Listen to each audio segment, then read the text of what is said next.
It is no longer. Good evening, ladies and gentlemen. It is 5:30, and I will call this regular meeting of the Burnsville City Council to order.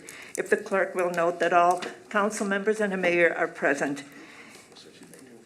It is our tradition to stand for a moment of silence, followed by the Pledge of Allegiance, and we invite you to join us.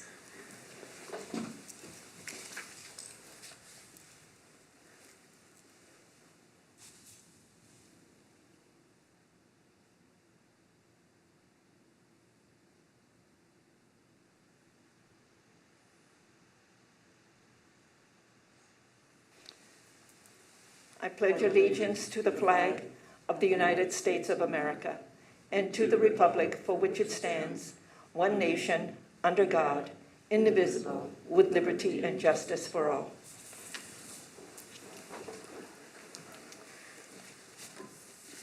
We continue to be in a global pandemic environment, and today's meeting is conducted both in person and online. Our city council members are all present here in the council chambers, and some of our staff members are on Zoom. Members of the public may attend in person if they like, or the public can also watch the meeting online at burnsvillemn.gov/meetings or Comcast channel 16 or 859. The public can also participate through Zoom by joining us at zoom.us/join or by calling 651-372-8299. More information is available on our meeting webpage and in the council agenda packet. If Zoom meeting attendees experience issues, we ask you to leave the meeting and log back in. This usually solves the problem. The next item on the agenda is announcements, and our announcements have to do with all of our upcoming meetings, and we also have proclamations and an update. Regular council meetings are scheduled for Tuesday, April 20th at 5:30 p.m. and Tuesday, May 4th at 5:30 p.m. We have a work session that's scheduled for Tuesday, April 13th at 5:30 p.m. All council member meetings and work sessions are in here in the council chambers. We do have a work session, a special work session on Thursday, April 15th at 5:30 p.m. And this will be in the Dakota B conference room, and it's more training for us on our Clifton Strength sessions. There will also be special work sessions on inclusion and belonging on Monday, April 19th at 5:30 p.m. in the Dakota B conference room. And tonight we have a proclamation for Parkinson's Awareness Month. Whereas Parkinson's disease is a chronic progressive neurological disease and is the second most common neurodegenerative disease in the United States. Whereas Parkinson's disease is estimated to affect approximately 1 million people in the United States, and that the prevalence of this disease is expected to rise to 1.2 million people by 2030. And whereas the symptoms of Parkinson's disease vary from person to person and can include tremors, slowness of movement and rigidity, difficulty with balance, swallowing, chewing, and speaking, cognitive impairment, mood disorders, and a variety of other symptoms. And whereas research suggests that the cause of Parkinson's disease is a combination of genetic and environmental factors, but the exact cause of the disease is still unknown, and there is no cure or drug capable of slowing or halting the progression of the disease. Whereas the city of Burnsville is committed to raising awareness about Parkinson's and the impact it has on our loved ones, friends, colleagues, and community members. Now, therefore, I, Elizabeth Couts, Mayor of the City of Burnsville, on behalf of the City Council, and in honor of all that have lived with Parkinson's, do hereby proclaim April 2021 to be Parkinson's Awareness Month in the City of Burnsville and urge all citizens to recognize and participate in its observance. Proclaim this 6th day of April 2021.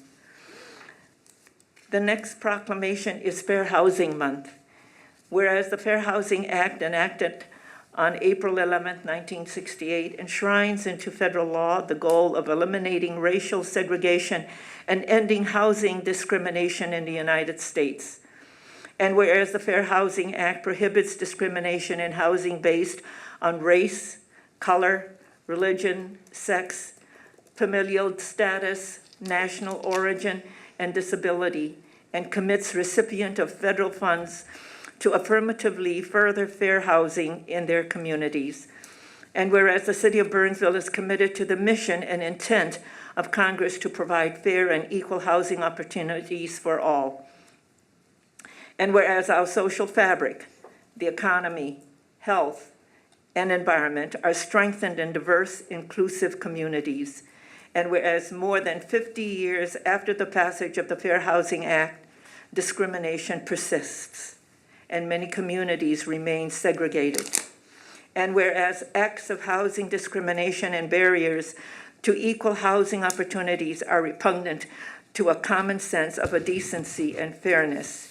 Now, therefore, I, Elizabeth Kautz, Mayor of the City of Burnsville, on behalf of the City Council, do hereby proclaim April 2021 to be Fair Housing Month in the City of Burnsville as an inclusive community committed to fair housing and to promoting appropriate activities by private and public entities to provide and advocate for equal housing opportunities for all residents and prospective residents of Burnsville, proclaimed this 6th day of April 2021. And joining us this evening to speak on behalf of the Fair Housing Act, joining us on Zoom is Mr. Simon Opatz. He's the Government Affairs Director for the St. Paul Area Association of Realtors. And welcome, Mr. Opatz. Yes, good evening, Mayor and City Council members. Like you said, my name is Simon Opatz, and I am the Government Affairs Director at the St. Paul Area Association of Realtors, also known as SPAR. So April is Fair Housing Month, which is why I'm here today to thank you all for adopting this Fair Housing Proclamation and to discuss briefly the importance of the Fair Housing Act. The Fair Housing Act was passed in 1968, and it prohibits discrimination concerning the sale, rental, and financing of housing based on race, religion, sex, or national origin, and in 1988 was amended to include disability and family status. As a follow-up to the Civil Rights Act of 1964, the Fair Housing Act was the final great legislative achievement of the Civil Rights era. Before this legislation was passed, in Minnesota and throughout the country, the real estate industry prevented all kinds of people from access to quality housing and wealth through home ownership. The Fair Housing Act was the first step to remedying this injustice. Since its passage in 1968, the Fair Housing Act has contributed to the country's continued integration and has increased protected classes' access to quality housing and home ownership. Although there has been significant improvement in these areas, there are still issues of discrimination in housing. In 2018, there was an 8% uptick from the previous year in housing discrimination complaints nationally to 31,202 complaints, the highest the National Fair Housing Alliance has recorded since it started publishing this data in 1995. Private fair housing groups are processing the vast majority of these complaints, 75% of them, more than all government agencies combined. Of the 31,202 complaints filed in 2018, 51% were about disability, 17% were about race, and 83% of all complaints were regarding rental properties. There is still much progress to be made. The Fair Housing Act is a vital piece of legislation from the Civil Rights era, and it continues to protect many Americans from discrimination in housing. SPAR is committed to the goals outlined in the Fair Housing Act, and we are glad to see the City of Burnsville is committed to upholding those goals as well. Thank you all for your time, and I look forward to working with you all in the future. Thank you, Mr. Opatz. We look forward to continuing the work that we do with SPAR. Thank you. And we also, members of the council and Burnsville community. Also with us is Mr. Chad Lubers with the Burnhaven Library.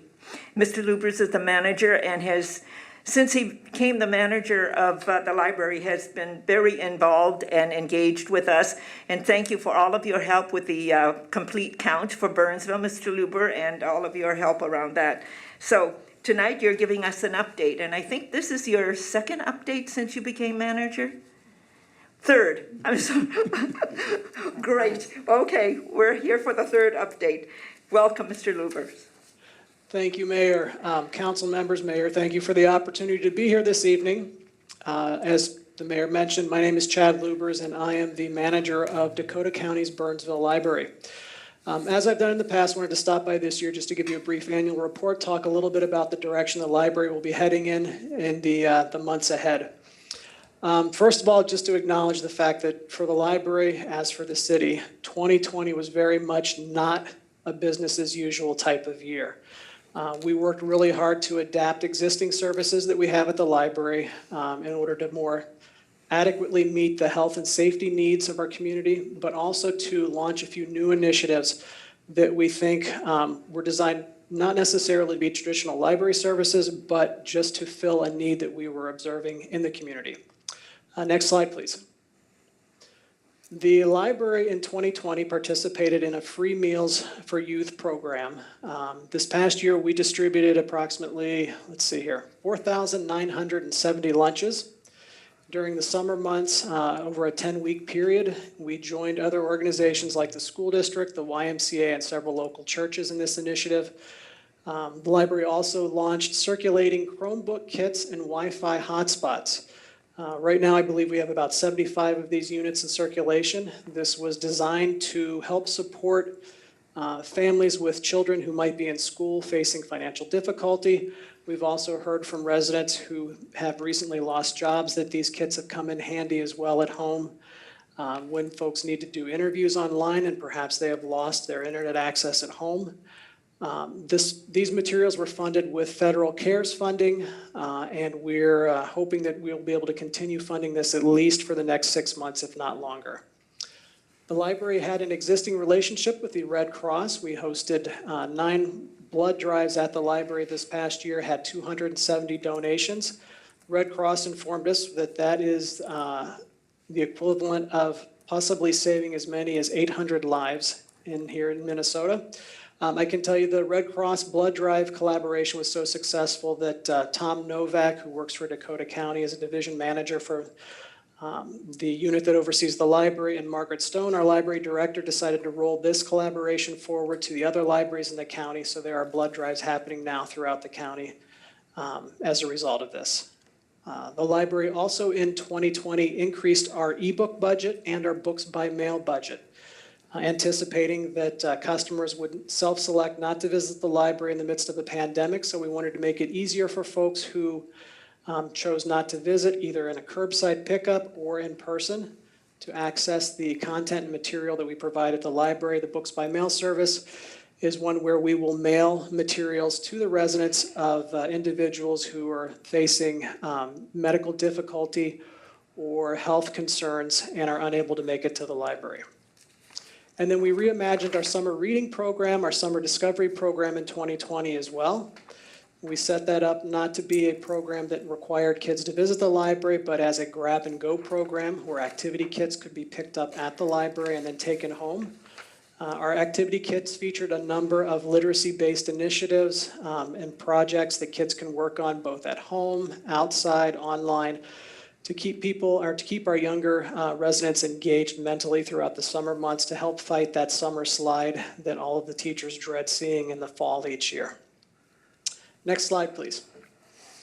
And looking ahead into 2021, and I'm hesitant to speculate too far in advance, but I will say that within the next 6 months, we hope to have our full and regular library hours restored.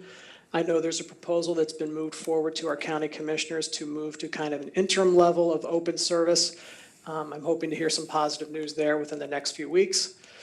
We are looking very much to restoring classes and programs as normal at the library within the next 6 months, especially those programs like early literacy classes and story times for the youngest customers who visit the library. It has been a painfully quiet place at the library this past year, and the staff, everybody on the team here is very much looking forward to families coming back in to visit. The library has an increasing demand for study and meeting room space. Not necessarily the meeting rooms, but the study rooms have had a lot of interest as high school students, college students, and a number of small business owners are looking for places to have access to wireless, to study, and to perform a number of different business-related tasks. Another collaboration we have coming up this year, we are going to be working with Dakota County Court Services to provide remote hearing support. The library has Chromebooks that we will make available to individuals who will not be able to attend court in person. We will provide tech support as needed so that these people can complete their hearings. And based on kind of the trend that we are seeing right now in the business world, we are installing teleconferencing hardware in our conference room. The library has a single conference room that can accommodate 12 people. We are installing a widescreen panel as well as audio-visual support material, so microphones, speakers and whatnot, so that individuals and groups who need to participate in teleconferencing activity will be able to do that at the library. We anticipate usage from student groups, but also small businesses, and Burnsville has a small business population of about at least 60% of the businesses in Burnsville have fewer than 10 employees, so we hope that this will be a resource that those folks can draw on in the years ahead as well. The library will also be installing about 120 linear feet of art rail in the library with the intention of hosting a community-wide art exhibit that we will rotate on a 2-month basis. We've got a lot of talented artists here south of the river, and we're looking forward to making the library into a community venue for people to experience a variety of artistic styles and talents. So sometime within the next 6 months, we hope to see an art exhibit open up on a regular basis at the library. And then lastly here, the Dakota County Employment and Economic Assistance departments will be working with us. We will be working with them to support their intake process, similar to what we're doing with court services, where we will provide Chromebooks to clients who need either assistance finding more employment, people who may have lost their jobs recently, or individuals who are facing financial difficulty who might need to meet with the intake staff over in Dakota County to begin the process of getting some financial support. So you can expect to see all of those things happening, hopefully, as I said, within the next 6 months. As soon as we get news, I will pass the word to the city so that you know exactly when and where we will be open. Again, just wanted to say thank you for the opportunity to be here. Next slide. And to take a moment to invite any thoughts, ideas, or suggestions from council members or from anybody that might be viewing from home. Mr. Luber, I can't thank you enough. Since you've been at the library, a lot of innovation has taken place. You brought into the library new programs, and you've told us about what the community needs, and you have pivoted and made the spaces available for study groups as well as businesses who need places to have meetings. Thank you for all of that. And also, you've fed our children, which is something I don't know if the library has done in the past. Thank you for that. You have really taken the library and reinvented its service and making ebooks available to children. So thank you. Well, thank you, and just recognize that this is a team effort. There's no possible way I could do it. I happen to be very privileged to work with an outstanding staff, both here on site at the library and the support staff who work in our library's administrative offices in Eagan. Yeah, I look forward to visiting the library again and to see what you're doing at the library. Thank you so much. Excellent. Thank you. Thank you. Okay, the next item on the agenda is citizens' comments. This is the opportunity for anyone who would like to address the council on an item that is not in a printed agenda, not an application form, that will be coming before us at a future date.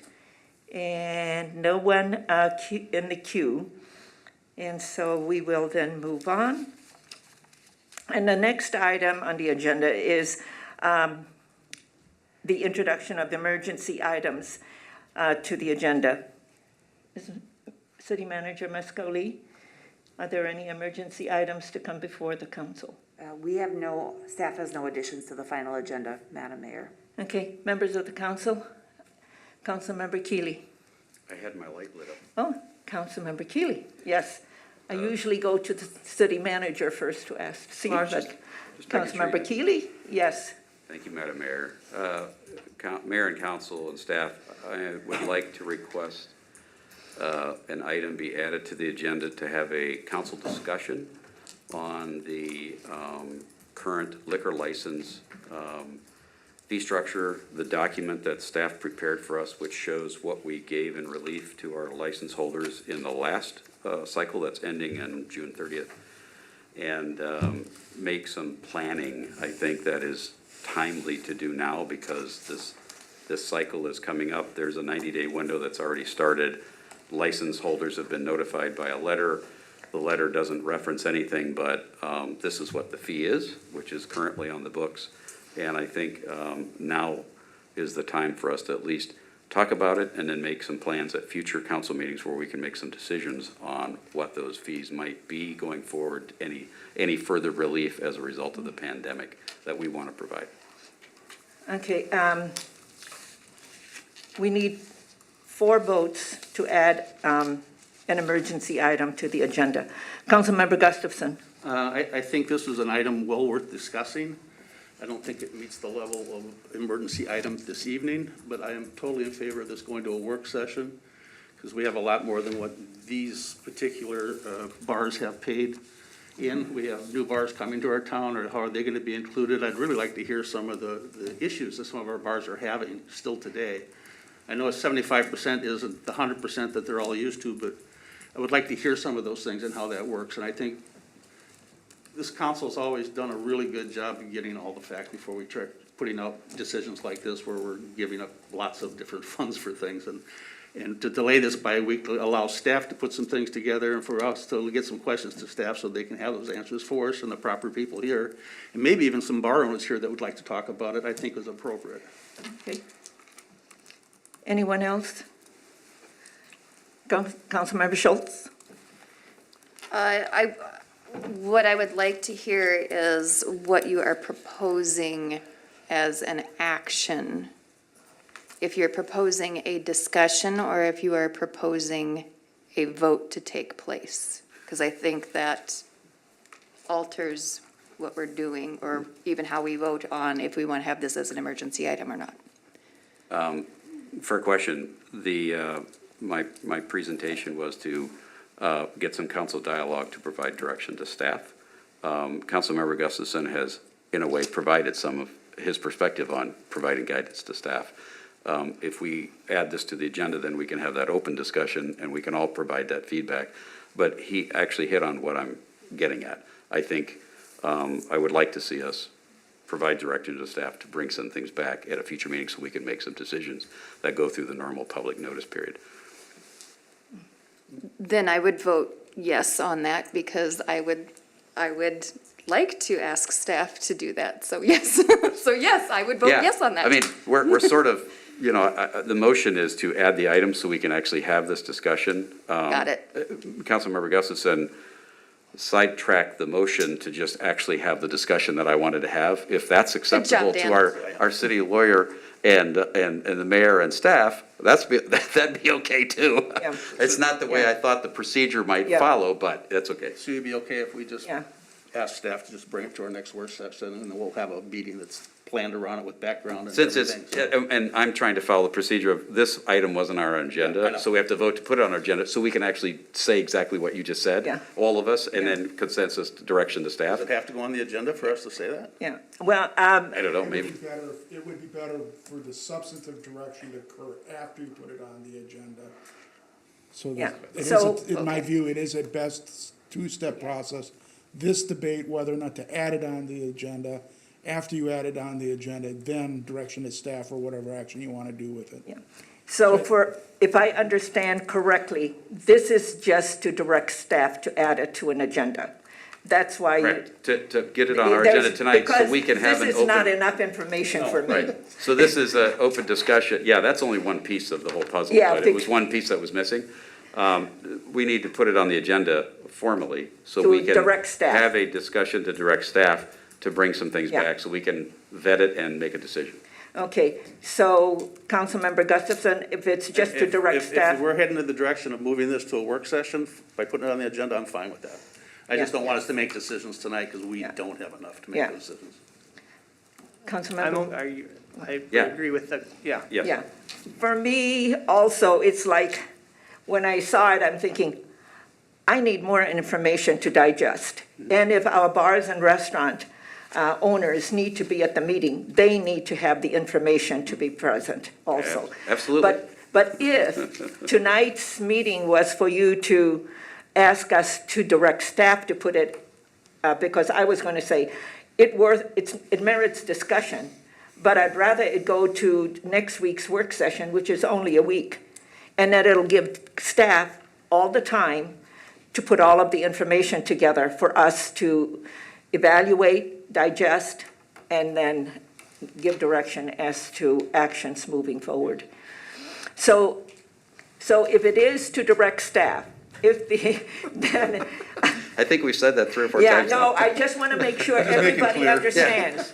So we Maybe the have 5th time it'll get 4 there. votes to add it to the agenda. Mayor, you should have a motion and a second and Yeah, a vote. so I that- second that Yeah, motion. Councilmember, so there is a motion to add to the regular agenda, a direction to staff for the liquor license payments and refunds. All in favor, please say aye. Aye. Opposed, say nay, and the motion carries. So I just want to make sure what is clear in what this action is. We just added the item To the regular tonight's agenda. So now we can have our the- formal discussion, make our comments, Yeah. to then direct staff Yeah. for what the majority of the council wants staff to do, right? Yeah, it's, under regular agenda. Far be it So from it- me to be the procedural guy. No, but the thing, I mean, really, come on. Kind of going out of my normal playing field. well, See, that's what you get. yeah, so the thing is, it's just making sure we're following protocol.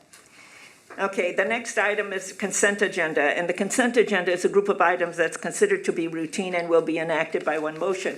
However, an item can be removed from the consent agenda for a separate discussion and vote. Do we have anyone in queue who is interested?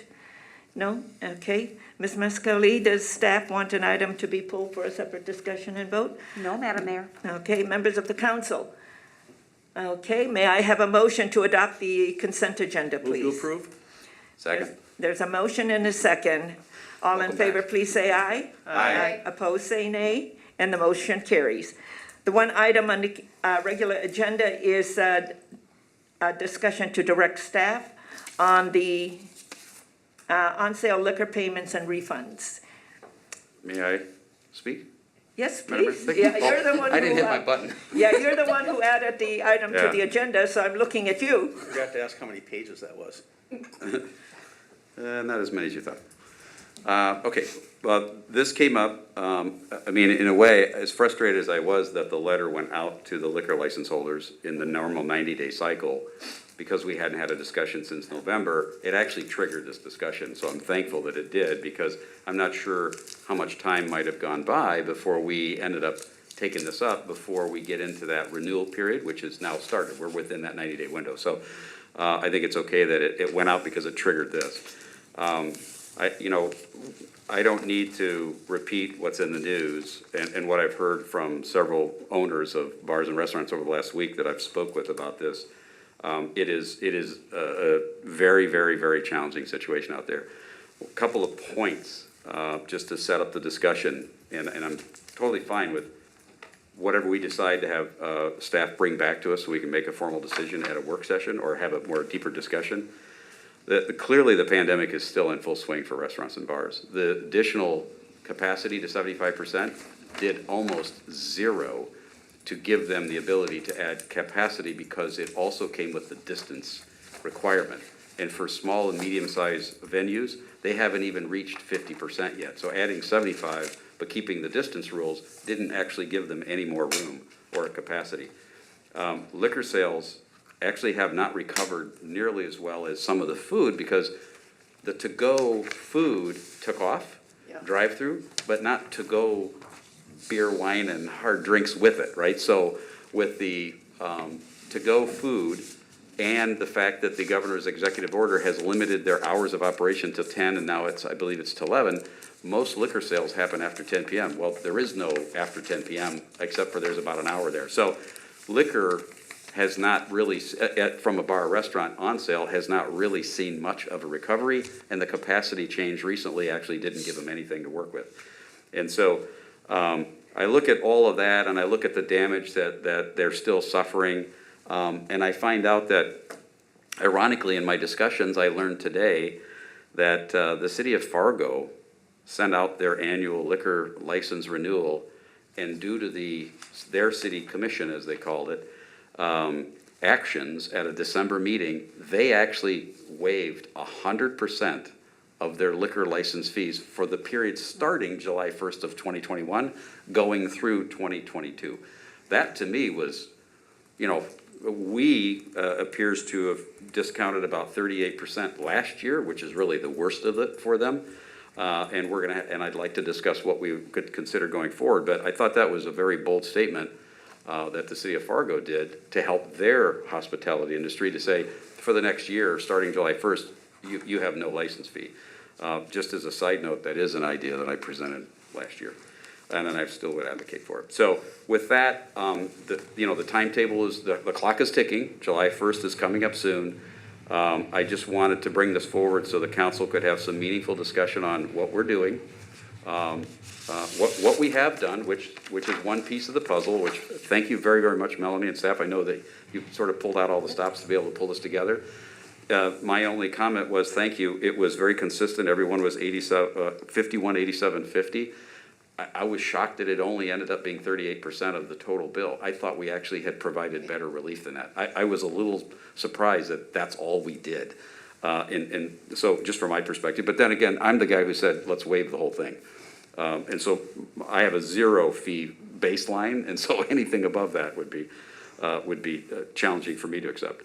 And so with that, I just think it's very timely for us to have this discussion, make a decision on what we're going to do, if anything, with the fees starting July 1st. And then as we decided in November, the comments that City Manager Lee updated me on or reminded me on is that back in that December meeting, November meeting, not December, we decided to wait till the pandemic was over to have that fee structure discussion. Mm-hmm.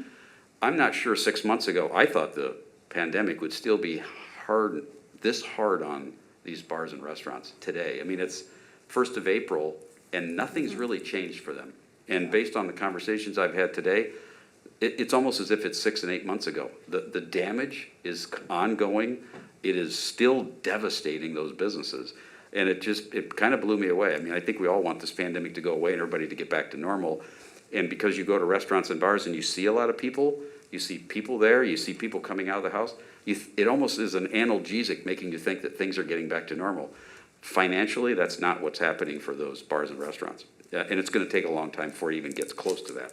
So that's my suggestion. I would love to bring this to the work session as Councilmember Gustafson offered up prematurely, but ideally as a solution, and have a discussion of what we're going to do. And even if we wait until later in the year to reevaluate the fee structure, that's okay. I think I'm more really interested in continuing to provide some sort of relief, especially given the fact that this city received $4.7 million last year under CARES Act 1, and we now realize through the Rescue America Plan, or Act, we're going to receive about $5.5 million in the next 30 days or so, and another $5.5 million a year from now. To me, the city has been made whole 5 times over and given us relief going forward. We need to pass that relief on to these businesses in the hospitality industry where we actually have some ability to do so. We don't license our hotels, so there's no license fee that we can waive, right? We do license our liquor, and those bars and restaurants is something that we can control, and we can make a decision on. Thank you. Okay, Councilmember Gustafson. If you're a hotel with a liquor license, we do like to license that. Yes. I wouldn't say I was premature, I just kind of like to cut to the chase. Yeah. It was a good the hospitality industry has been devastated. I know that because I deal with it all the time. From our hotels to our bars to our restaurants, and I know there's needs out there for them. And again, I want to do this in a very thoughtful, respectful way that helps protect our businesses and helps protect the city itself, because we have a lot of different things moving around right now. You know, last year, we made a lot of changes in the city. We allow outdoor patios everywhere, we allow tents everywhere and all that. I think that should all be part of this discussion of, do we continue on with all those going forward this year as Yeah. well? I mean, it's not just the fees, it's all the different things that came around it to help make it Signage. successful. Say that again? Signage, Yeah, exact signage, yeah, all those things. I see a lot of signs around town. They're not always bars and restaurants, but I see signs. exactly. But we're fortunate this year, I think, that we've had a year under our belt on this. We know a heck of a lot more than we did a year ago.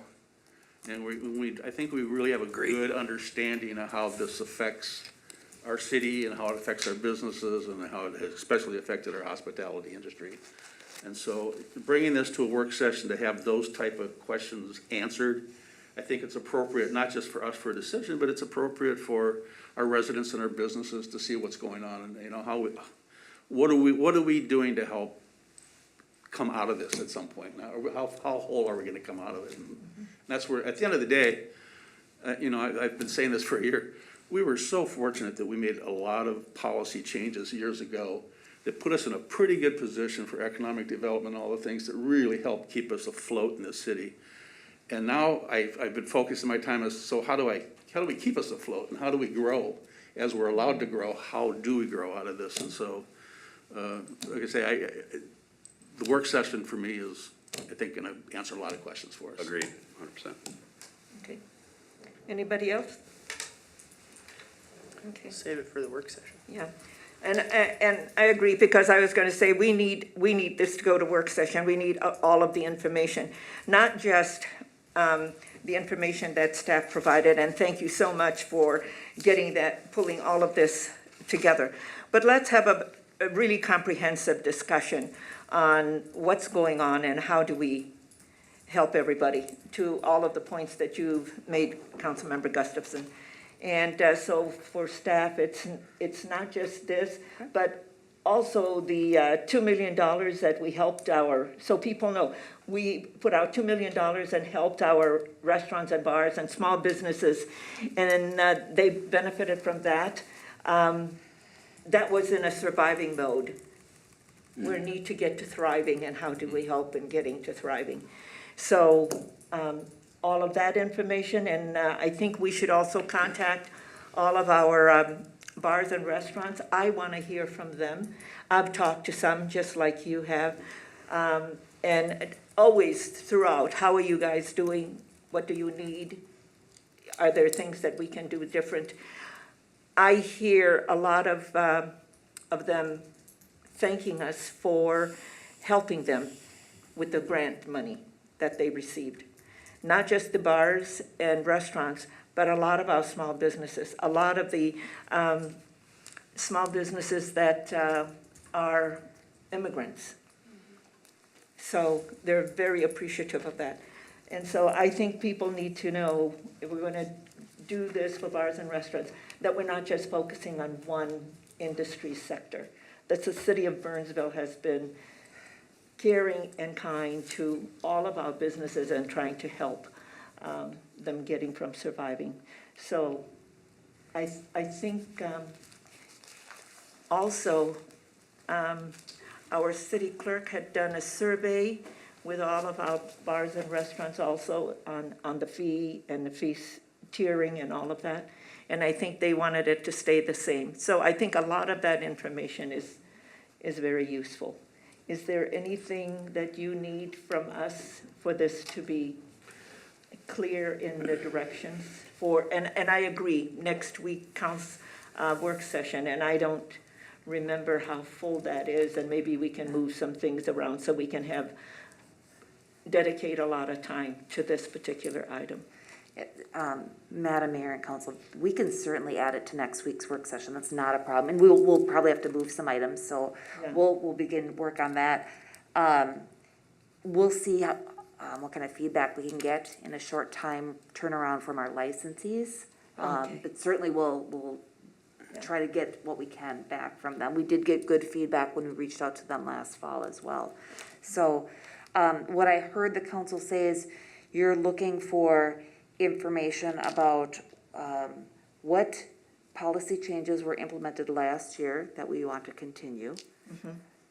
What are, as far as liquor licenses, are you looking for a comparison from our peer communities? Are you looking for a financial analysis? Are you looking for? What I really want to understand, if we, to Councilmember Keeley's suggestion to go to 100% forgiveness, is that what I'm hearing you say? What's the impact? I just want to understand, if we go to that 100%, what is the impact? But I also, because that has an impact on it. And the other is that I want to be fair and just with all of our businesses. But yes, our bars and restaurants have been impacted the most in terms of, but there are others too who have been impacted, so. Is there any other, while we're talking in the interest of clarity, is there any other information the council would like to have staff try to gather for next week? I want to make sure we're giving you what you want to make a decision and provide direction. Councilmember Workman? I don't know if we've had enough time, thank you, to get an idea of what our, what do we call them, our sister communities have done to alleviate pressure in this category. If other cities have given discounts waived or otherwise from last year or looking to 21 to 22. Yeah. Not too many cities have done what we've done. Fargo, in terms of their bars and restaurants, have forgiven the liquor license fees. But when you look at the things that other cities have done, we did the most. Well, we stood alone as far as helping our businesses, so. Yeah. Councilmember Keeley? Thank you, Madam Mayor. I'll put it back on now. Well, we have a couple things, so I can understand City Manager Lee's question, like what is it that you want us to bring forward for this discussion? I was focusing on the task at hand that's on a timeline, which is the renewals. And what do we want to do there? The rate structure, the fee structure can be something that is later because we have just a pressing issue with this renewal. I would prefer to just get that discussion done too, but I think it's difficult to do both. Councilmember Gustafson brought up a little broader brush with signage and all these other things. So I guess I'm fine with that if council or if staff can come back with all of the background that might be needed to support that type of discussion, but that goes way beyond what I was asking for. Well, if we're going to help our businesses, then we need to look at 2021 and then reevaluate all of that for next year. But the thing is, we need to get to thriving. Councilmember Schultz? Just to let council know, I will not be at the next work session on 13. I may be able to hit part of it because it just depends on, I'll be hopping on a plane, so. Can I have your proxy? Ha, ha, ha, ha. So I may be able to hit part of it while I'm in the airport. Sure. But I do not want to hold this up because I understand that there's a timeline. I'm just letting all of you know my ability for participation, so. No, that's good. City Manager Mascoli? Madam Mayor and Council, one thing to keep in mind that as long as the governor's emergency order is in effect, some of those provisions that we've adopted remain in effect. Signage and we have made some code changes regarding the outdoor dining, so I think that's less of a pressing issue. It seems like the license fee and the impact of that is something that we want to turn around pretty quickly, and we can bring you information for next week. Yeah, because and to your point, Councilmember Keeley, I think on the fee structure, we've already heard from them, and we can adopt that. By the way, it was a split vote. It wasn't, they didn't vote in favor of keeping it the same. It was like one more vote in favor of that. Yeah, it was one majority. It I- was a majority. I did speak to two of them today that felt to leave it alone, but they actually, there was some fear of what the number might go up to that motivated them to say, let's keep it the same. I think we need to have a little different discussion about what the tiered structure would look like to relieve them of the fear of, oh, there's this new higher, dollar amount beyond the 8,300 today, right? So we probably should have another discussion related to that survey. Yeah, and that's not an urgent piece right now. But no, the time-sensitive issue is resolving this renewal that's coming up in 2.5, well, almost 3 months. Yeah. Ms. Collins? Thank you, Madam Mayor. As far as getting information from our sister cities, so to speak, we can definitely try to get as much of that as we can in the time frame that's allowed, and maybe we'll get some participation from our, at the session from some of our current bar and restaurant owners. In regards to Fargo, I think they have a different set of fees. There's like a large fee up front and a smaller one, so not exactly apples to apples, but I can look into that more if you want me to. And then also in regard to, there was a third thing. It was the fee structure. I'll come back to it. Okay, all right. So, City Manager Mascoli, is the direction clear? Yeah, I think we've got clear direction, Madam Mayor. Yeah, Okay, thank very you. good. All right. City Attorney Jamnik, I don't think we need to take a vote on this. This is to give direction, and that's all that is. So I think everybody, you are all good with the action that has been taken? Yes. Okay, very good. There are no other actions to come before, no other items to come before the City Council this evening, and a motion to adjourn is in order. Move to adjourn. There's a motion Second. and a second. All in favor, please say aye. Aye. Aye. Opposed, say nay. And the motion carries. Good evening, and thank you for being with us. Thank you, Mayor and Council. Yeah. Thank you, City Manager Lee, for the giant trail.